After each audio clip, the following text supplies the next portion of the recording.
Okay, so the title of my talk is Buddhism and Engaged Citizenship. And in this talk, as you see in the title, I would like to think about a little bit of a social and political dimension of Buddhist teaching, and then how it can get connected with a wisdom-oriented education. So what does engaged citizenship require? How would Buddhist teaching engage with a democratic society? This presentation considers a possible role that Buddhist teaching can play in envisioning a more equitable and inclusive society, with the understanding that a fundamental power of change comes from education, both in formal and informal ways. And I think that is one of the idea of this conference, wisdom-oriented education.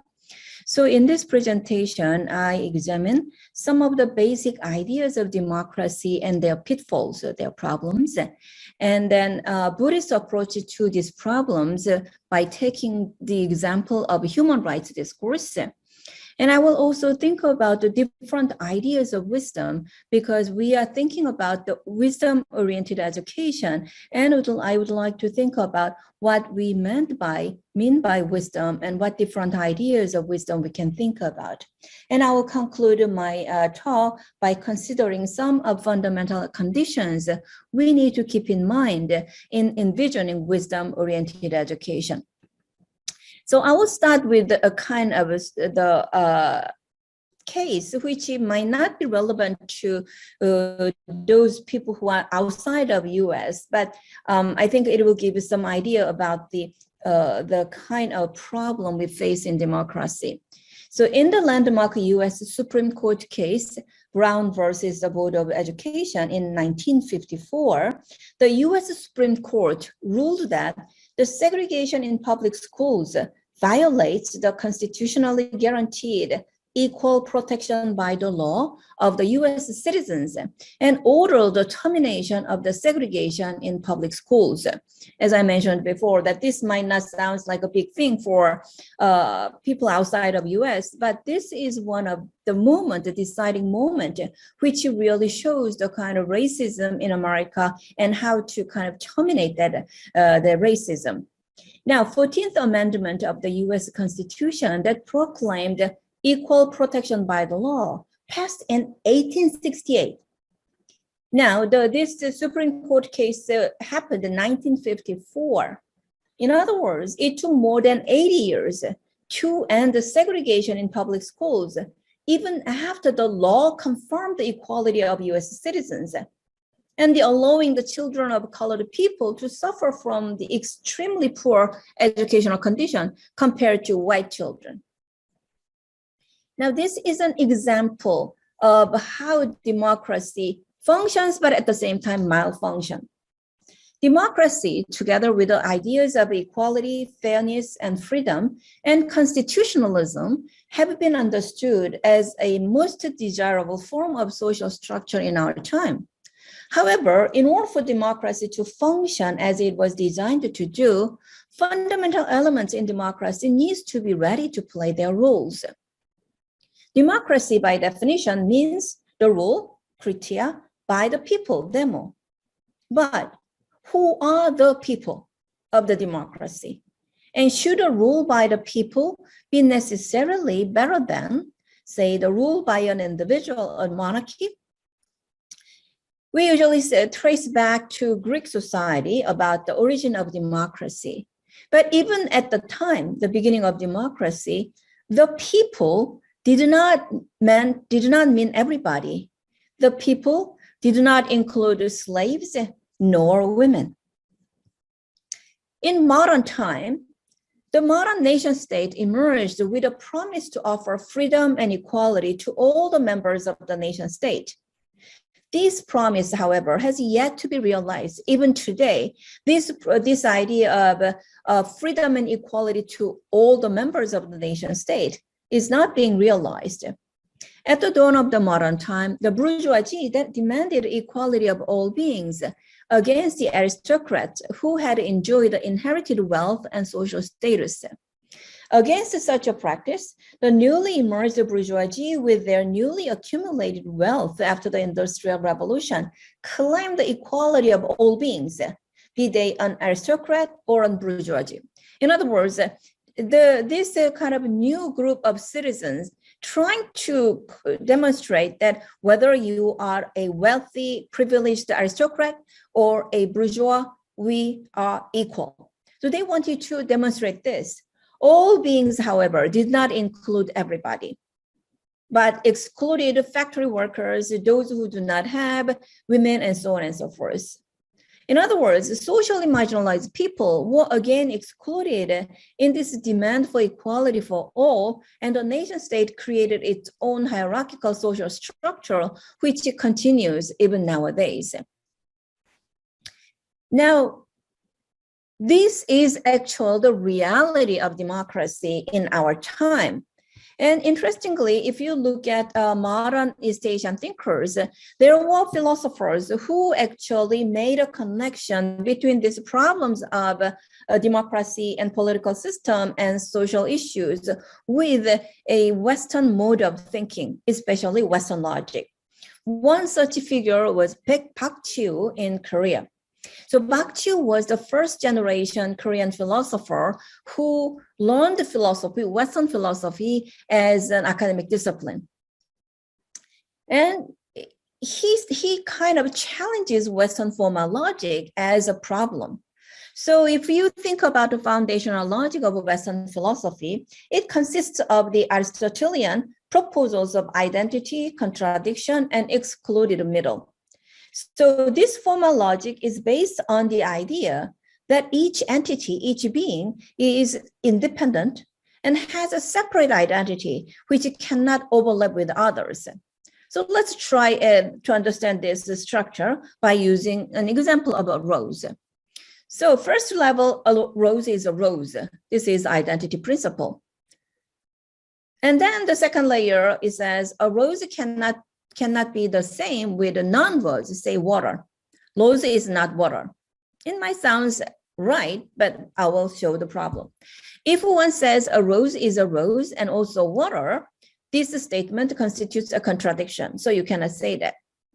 Now stay away from this Western formal logic and try to understand a rose from Buddhist perspective.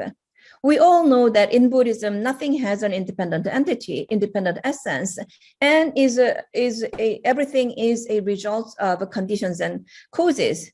So a rose is a rose, obviously, but at the same time, a rose is water, sunshine, and soil, and so on and so forth, because a rose needs water to survive, and it also needs sunshine, and it needs to grow in a soil, and so on. In other words, a rose is a rose, and at the same time is water, sunshine, and other things from Buddhist perspective. Now, here you see clearly different mode of thinking. Now, how is this related to any kind of social issues?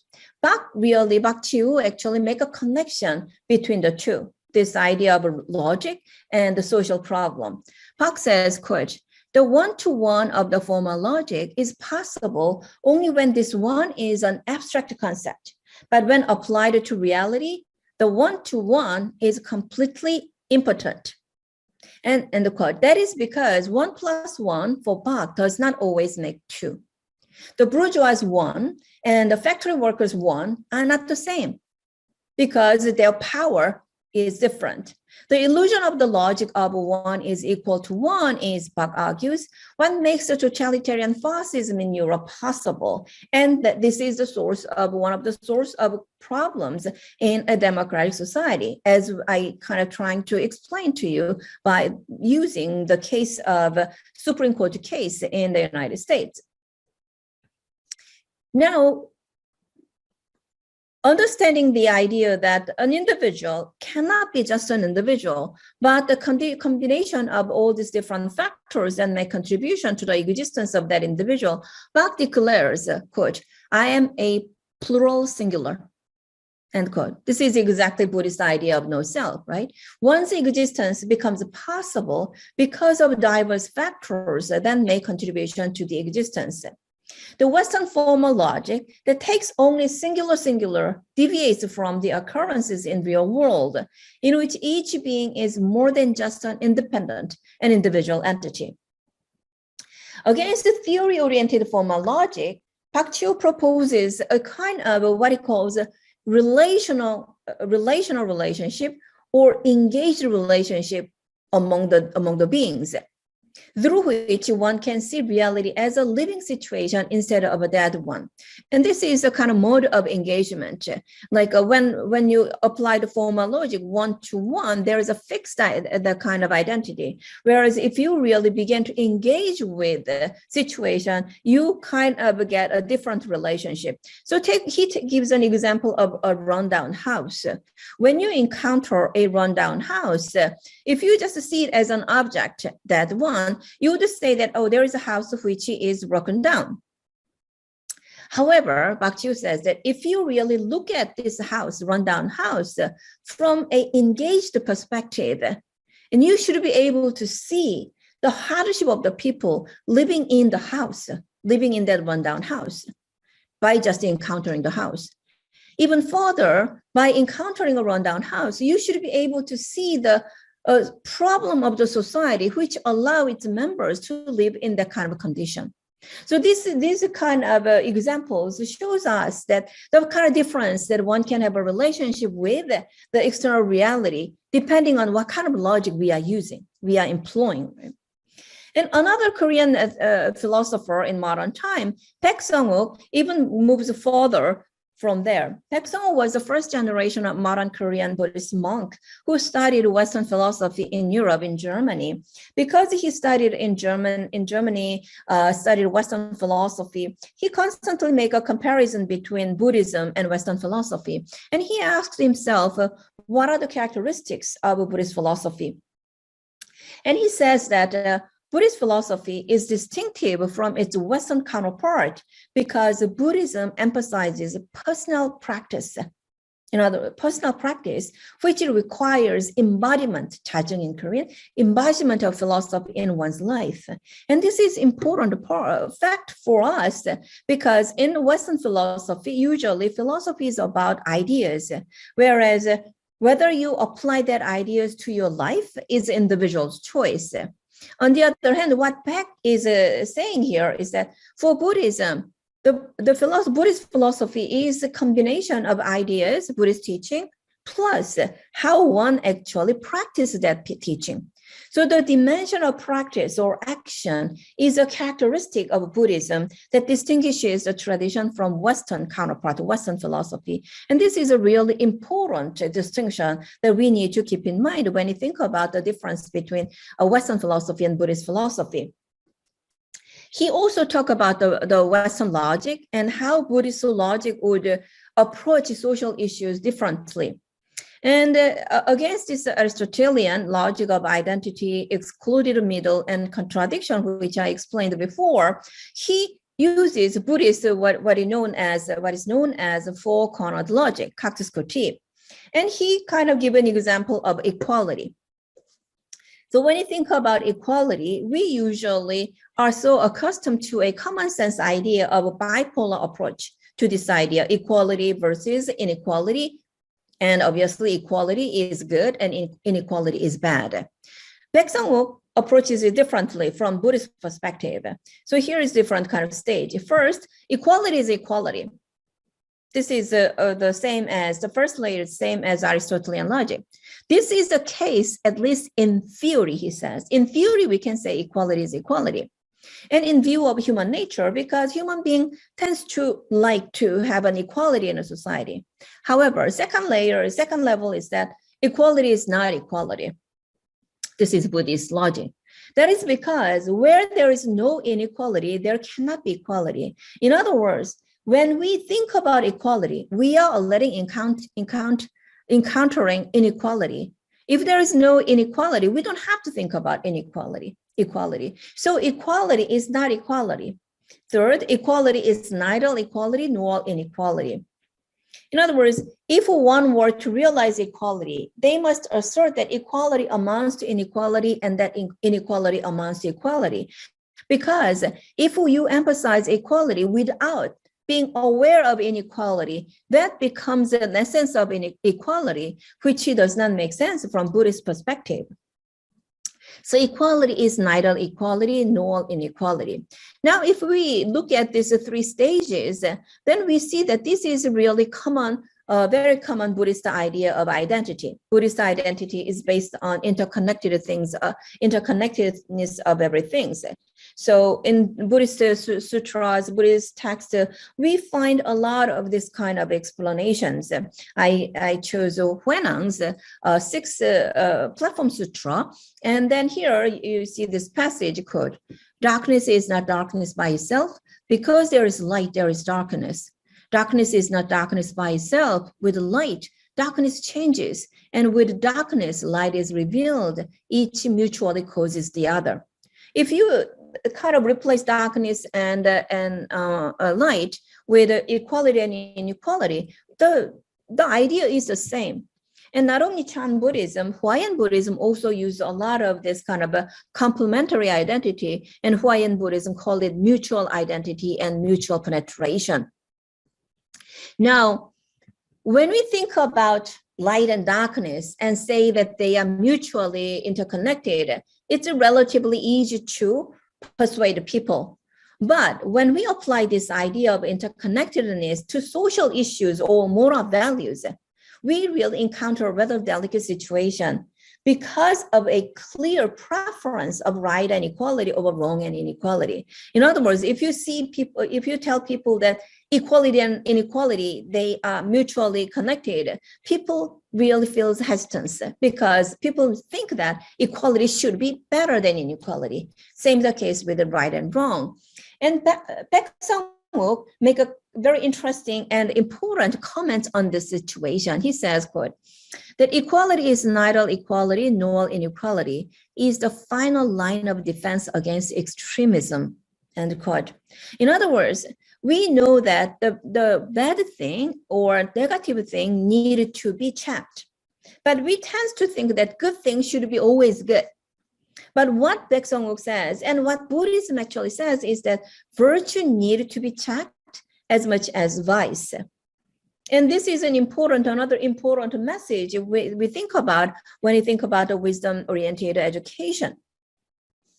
Now, I try to kind of make a connection of Buddhist idea and then the Buddhist Asian thinkers' idea of Buddhism and how that can be connected with some of social issues.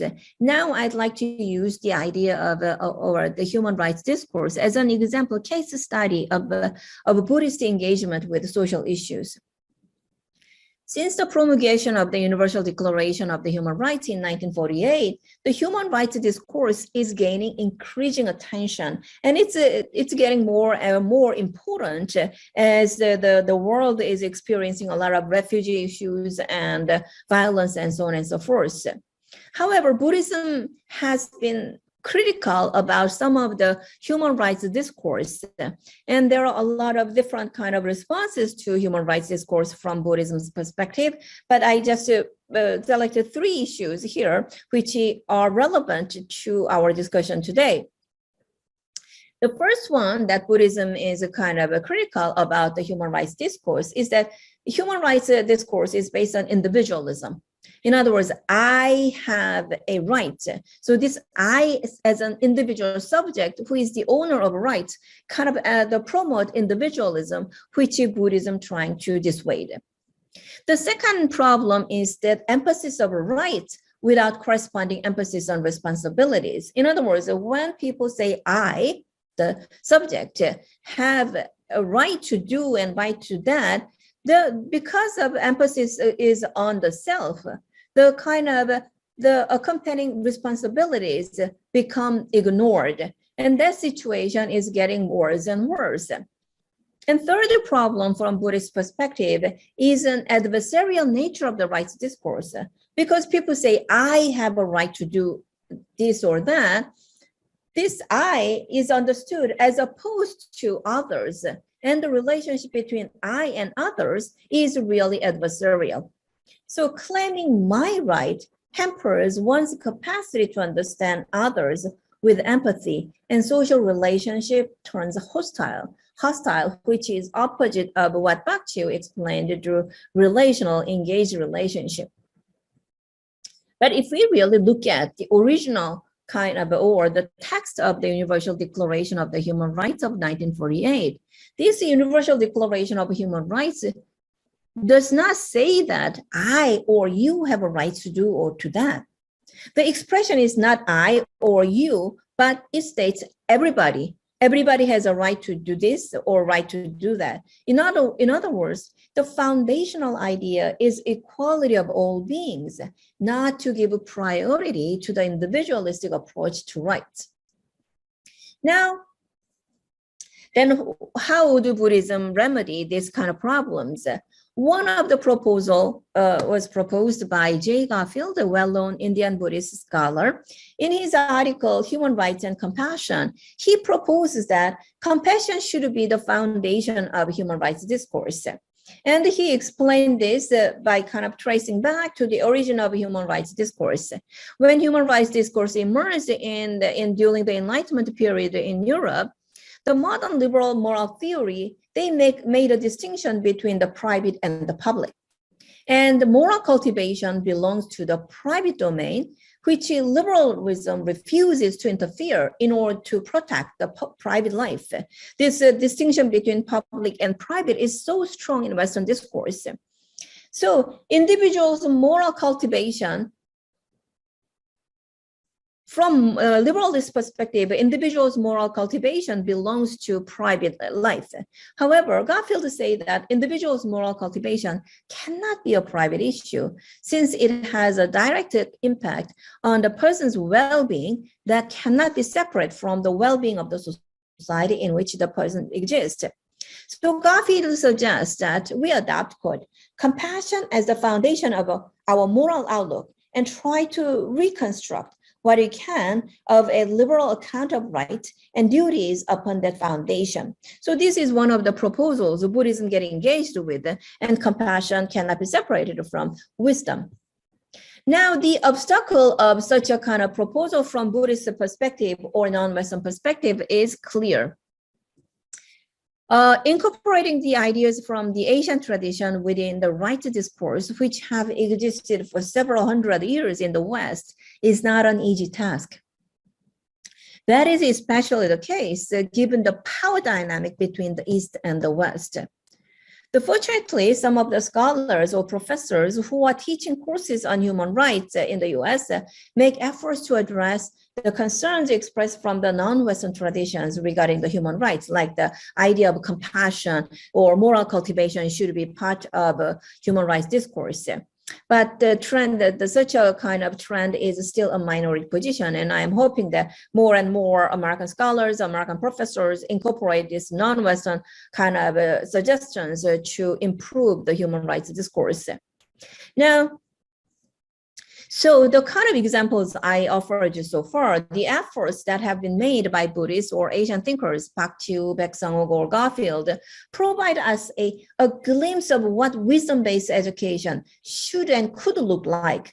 In other words, so here we have to think about wisdom itself. We are thinking about the wisdom-oriented education, but what is wisdom? How do we define wisdom? Now, from Buddhist perspective, this might sound clear. Wisdom is one of the two wings of Buddhism, the other being compassion. Wisdom in Buddhism is a capacity to understand the reality of existence, that things do not exist as independent entities, but exist through multi-layer causes and conditions, and thus are interconnected and empty. So this is a Buddhist kind of concept of wisdom. But wisdom is also the kind of major concept in Western philosophy. The expression philosophy itself, etymologically, means the love of wisdom. Is wisdom in Western philosophical tradition the same as Buddhist wisdom?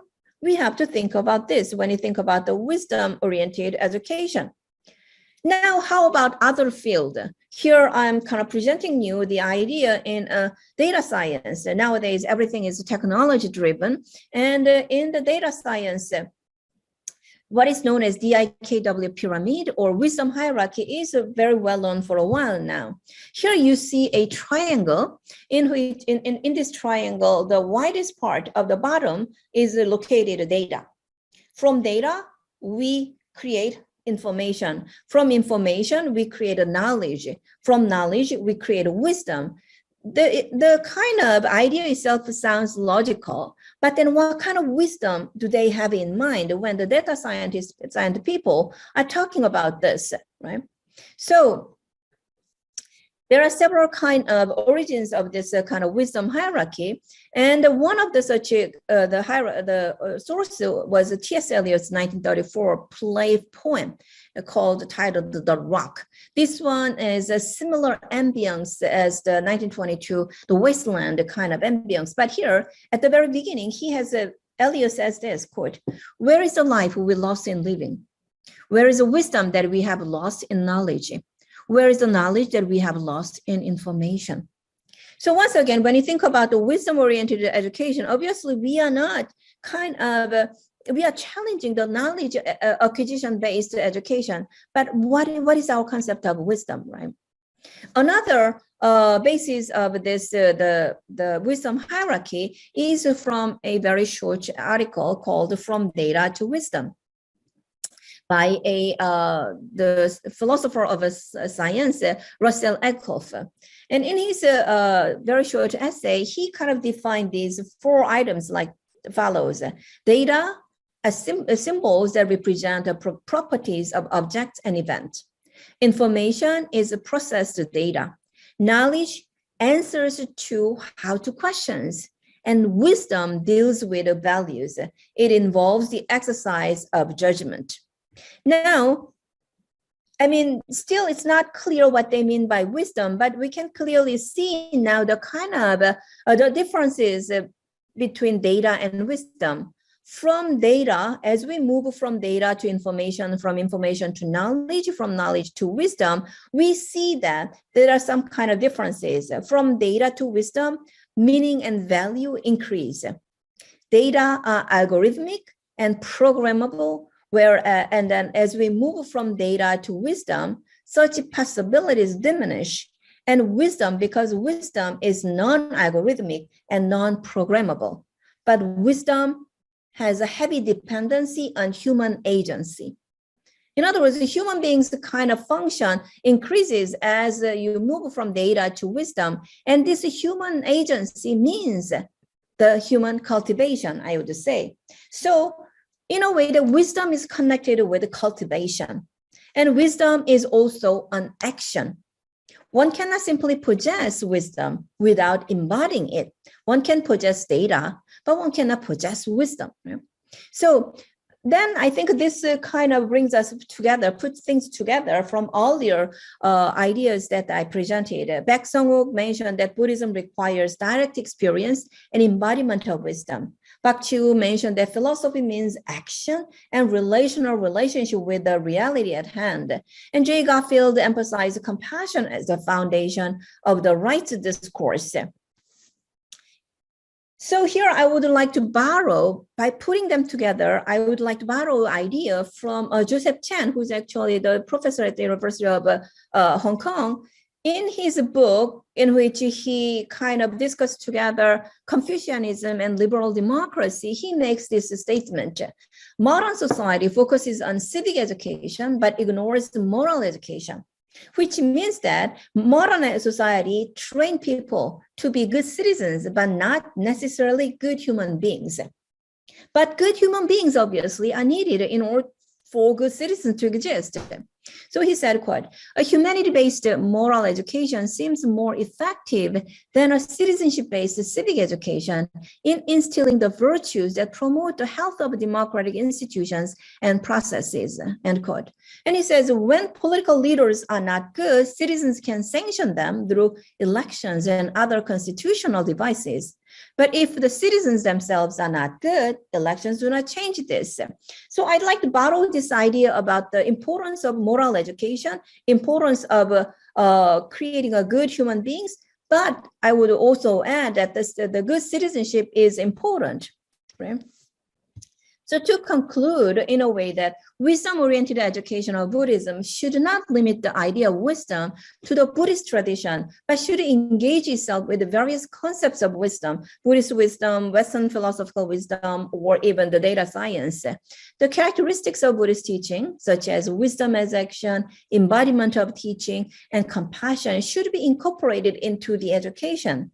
And such an education should also consider the social demands of Buddhist teachings, engaging with current issues and technology. Buddhism is has been weak in social political philosophy. And I think that Buddhism has a lot of potential to develop this idea. And wisdom-oriented education should consider these dimensions of Buddhist teaching. In a context in which Western form of education has been employed as a default educational structure around the world, the differences between the East and the West need to be clearly addressed, as well as their compatibility, so that East can make its own contribution to this current educational system. But at the same time, the power dynamics between East and the West, that is always a part of educational structure and the contents of education, should also be addressed. Thank you. The first question is how to actually incorporate this practice of wisdom in the college or school in modern society. And the second question by Raymond is about whether our society is really losing wisdom, and then whether is there a way to gauge the kind of how bad our situation is at the moment.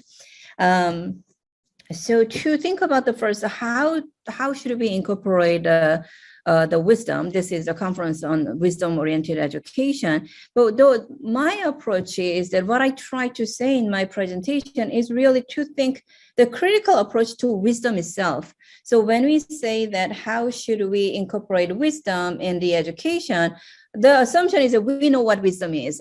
So we want to kind of incorporate it in the education. But I would suggest that we should really get to a critical approach to wisdom. In other words, think about wisdom from different perspectives. So the bringing attention to wisdom itself can be education. In other words, so in my presentation, I try to demonstrate Buddhist wisdom or the comparison of Buddhist wisdom with the Western perspective, and even the wisdom in the data science. So think about wisdom from different perspective, and then that can be itself an education of wisdom-oriented education. So instead of taken for granted of the wisdom itself, doing what is called a critical approach to wisdom. And then if it gets a little bit serious, if you are really serious, what we need is really curriculum change, which is a huge issue. In other words, we need to create more of courses that we can teach students wisdom rather than knowledge or data. But that will require a certain kind of curriculum change. But in the US, where I teach, that we have been doing what is called decolonizing the curriculum. The idea is that the curriculum itself has been so much dominated by Western things. We would like to decolonize, like a colonial experience, decolonize curriculum so then we can incorporate a lot of different perspectives. The wisdom-oriented the education should approach something like that. So look at the current curriculum and see how we can really remove some of the courses and then add courses that are related to wisdom, by which I mean courses related to humanities teaching, and then obviously Buddhist teaching, but then critical approach to wisdom. And at the same time, I see that among the practitioners, especially in the US, African American practitioners, their practice of Buddhism is really incorporating wisdom itself. So at the beginning of my presentation, I talk about this racism in America. And these African Americans in the US, they've been suffering for over 400 years of the racism in the US. And these African American Buddhist practitioners, they take meditation as a way to overcoming this trauma. And so then not just to keep quiet, but then by doing that, they can challenge the racist society. So they have this slogan saying that sitting together, so then standing together. So in other words, sitting together, doing the meditation together, so then we can stand up against racism. Because of this 400 years racism, a lot of African Americans have a lot of anger, and this anger kind of explode as a violence, which doesn't help anybody.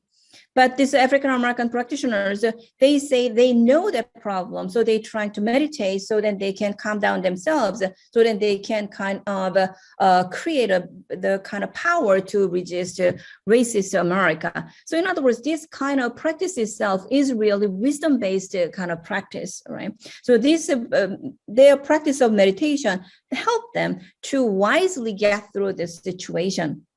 So we have this kind of examples. And in response to Raymond's idea, whether we are too much in a negative situation, well, I think each generation has their problem. Obviously, some generation is worse than others, but I think that, there is no obviously objective way of gauging how bad we are, right, in terms of wisdom and so on and so forth. But in a way, you can see both sides. If you look at American society, on the one hand, it is the capitalistic kind of the income gap is become wider, and smart people are not become wiser, perhaps they became smarter because we have a smartphone, smart city, smart car, all these smart thing, but that doesn't make us wiser. That is an issue. But the social media also help us to kind of bring people together, and then things like that. And also, if I look at my students, about 20 some years ago, when I taught Buddhism, I have to ask the students, how many students heard about the expression Buddhism? Nowadays, you have a lot of students who practice Buddhism or who know somebody who practices Buddhism. And then students are aware that just focusing on the West is not right. Focusing on man is not right. All this kind of awareness is increasing. So in a way, there is a positive signs as much as negative signs. So instead of thinking of just a kind of negative signs and we are losing our wisdom, just trying to get to the bottom of it, what are the things that make us lose wisdom, and how we kind of turning the current so that we can use what we have is what we have, right? So everything is empty from Buddhist perspective. Social media is neither good nor bad. It is really depending on how we use it. And I think that our situation is like that too. There are a lot of people and education system which is trying to be more fair to many people, whereas also the discrimination and racism and things are going on. So I think it is a kind of how we approach issues, and that is again, the very kind of issue of wisdom. Thank you.